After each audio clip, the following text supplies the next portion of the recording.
In today's video, we'll talk all about Sony already gearing up for the future of PlayStation by trademarking PlayStation 6, PlayStation 7, PlayStation 8, PlayStation 9, and PlayStation 10 in Japan. We'll look at what this means and why you shouldn't get too hung up over it. However, it is a positive sign for consoles to come in the future. Also, BioShock creator Ken Levine, we haven't heard from him for quite a while. However, his next game is an immersive simulation game. We'll talk that. And also, Shadow of the Tomb Raider is getting a definitive edition, and that'll be dropping on November 5th. You'll want to know about that if you've yet to pick up SOTR. We'll talk that at the end of this video. And before we get into everything, I just want to remind you guys to make sure you hit that subscribe button and hit the bell notification icon so you are always notified of uploads, and that definitely helps out the channel too, so we always appreciate that. But first up, let's talk all about Sony and them trademarking PlayStation 6, PS7, PS8, PS9, and PS10 in Japan. Sony Interactive Entertainment has filed trademarks for PS6, PS7, PS8, PS9, and PS10 in Japan,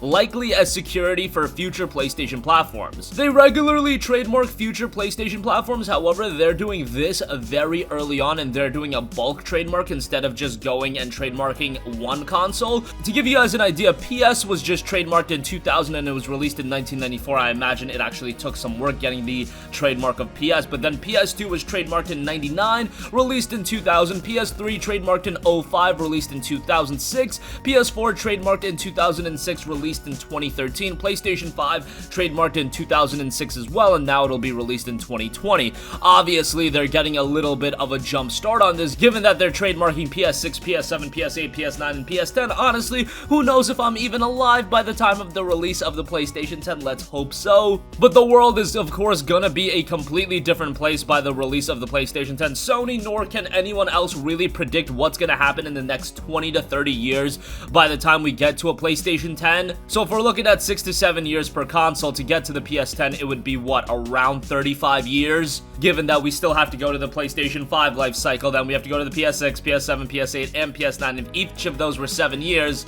that would be a whopping 35 years to get to the PlayStation 10. I would be a very, very old man by then. But nonetheless, it looks like Sony is gearing up for the possibility of future consoles. If you actually think about it, going into the PlayStation 4 generation, this generation that we're rounding out, it's very surprising in retrospect to look back and hear people say that this was going to be the last generation of consoles, and consoles were on their way out, and the PlayStation 4 was not going to do that well commercially. That was the general notion going around online prior to the release of the PlayStation 4. After the PlayStation 4 came out, and it sold out everywhere, and it was evident to see that it was going to be a gigantic success, obviously all that talk dissipated, and everybody that was spewing that garbage out kind of just went to their corner. But nonetheless, the PlayStation 5 will be due out in 2020. I imagine that it's going to do very well. It just goes to show that there are still a fundamental base, and there's always going to be that base that wants a console, that wants that high-end gaming experience, and if you can just build upon that foundation, that audience that is always going to be there, and you can bring in some casuals here and there, you're primed to have a successful console. That's really all you need to do. If you cater to the hardcores, you will have a successful console. Ultimately, if you want to have a super successful console, then you are going to have to bring the casuals in the fray as well. But to see how many people are buying games like God of War and Marvel Spider-Man single-player PlayStation 4 exclusives on day one, those games selling 3 million copies in a single day, and you look at the sales numbers for games that I wouldn't say are that in tune with the casuals, more single-player oriented experience, they're selling very, very well. It goes to show that there is a hardcore base where if you do deliver a high-quality title, they're gonna buy it. If you do cater a game towards them, they're gonna buy it. So just wanted to make that known. Obviously, some of you guys are gonna argue whether or not God of War or Spider-Man are games catered towards the casuals. However, what I really consider games catered towards the casual are titles like Call of Duty, Battle Royale titles, mobile titles, these games that are really trying to get people that don't even play video games. If you're buying a game like God of War, chances are you do like video games. You probably played other God of War games. Even if you're buying Spider-Man, yeah, maybe you're a big fan of Spider-Man, but Spider-Man goes hand in hand with video games. It's all in that nerd realm. So you guys see what I'm saying there. A game like Fortnite would be really a title that's only catered towards the casuals, and I'm sure that Fortnite has had an impact on the sales of consoles, but Fortnite came out deep into the console generation, and still, you see the sales figures of games like a Spider-Man, God of War, and all of these other single-player titles, and even a Horizon Zero Dawn, which is a brand new IP, and some would consider it such a wacky idea. However, that game sold incredibly well as well. So again, having that foundation of a hardcore player base, you can just build upon that and have a very successful console, and we've seen that with the PlayStation 4. Alright, moving on from that, BioShock creator Ken Levine's next game is touted to be an immersive simulator. It has been over 6 years since BioShock creator Ken Levine and his team shipped a game with BioShock Infinite launching in 2013, and that game was tremendous. And of course, we had the two-part DLC Burial at Sea later arriving in 2014. Since that time, the studio has rebranded from Irrational Games to Ghost Story Games and has also downsized to work on more narrative-focused experience.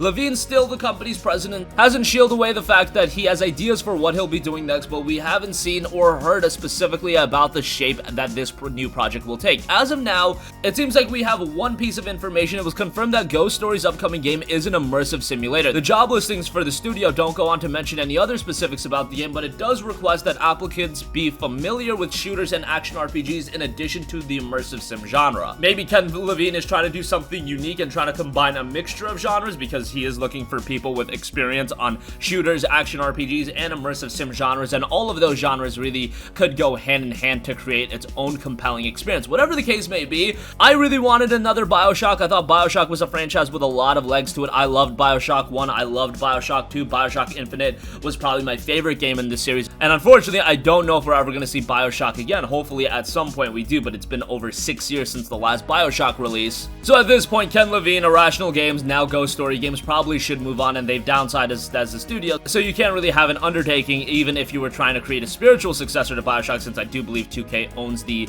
IP and rights to that game. Whatever the case may be, they are working on a new game, and hopefully we hear more about that sooner rather than later. And lastly, I do want to talk a little bit about Shadow of the Tomb Raider. This was a game that I was quite critical about back when it launched in September of last year. I was talking about how it was a game that they announced DLC for prior to the game even showing gameplay. I get the idea of announcing DLC for a game prior to the game releasing, but you're talking about a game in Shadow of the Tomb Raider where they literally announced the DLC plan for this game, this super in-depth DLC plan where they were going to release DLC every month for the span of like 7 months, and they hadn't even shown gameplay of the title. Yeah, that was embarrassing, and Square Enix should really smack themselves in the face for trying to promote a game like that, and so many of you guys disagreed with me, and then it came out that Shadow of the Tomb Raider didn't do ideal commercial numbers, and would you look at that, maybe it's not a great idea to announce a plethora of DLC content prior to showing off even gameplay for a title to get people excited. Whatever the case may be, now we're getting the definitive Shadow of the Tomb Raider experience with the Shadow of the Tomb Raider Definitive Edition release,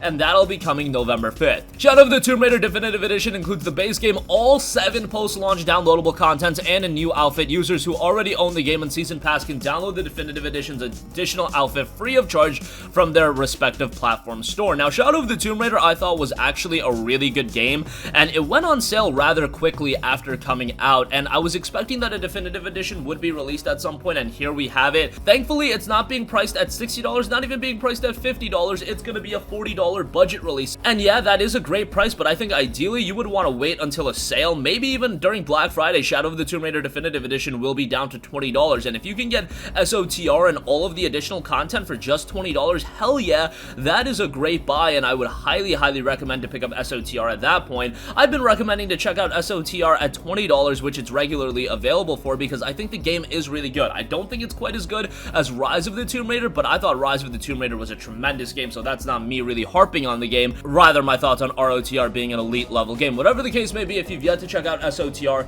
the Definitive Edition is definitely something to look at, and it will be out November 5th. Also, if you've yet to check out Rise of the Tomb Raider or Tomb Raider 2013, those are 2 games that I would also recommend, although it's not absolutely necessary that you play those 2 games before you play SOTR. And that's going to conclude this video. Again, it looks like Sony is gearing up for the future with trademarking PlayStation 6, PlayStation 7, PlayStation 8, PlayStation 9, and PlayStation 10 in Japan. Pretty interesting as far as that goes. BioShock creator Ken Levine's next game is an immersive sim. Shadow of the Tomb Raider Definitive Edition launches November 5th. That's very exciting, and if you've yet to check out SOTR, I would highly recommend you do so with the release of the Definitive Edition to get the base game and all of the additional content for just $40, or wait on it to go on sale a little bit. If it's down to $20, even better, you can get a really great deal that way. That's going to conclude this video. Sound off with all of your thoughts in the comment section down below. Thank you for watching, and goodbye.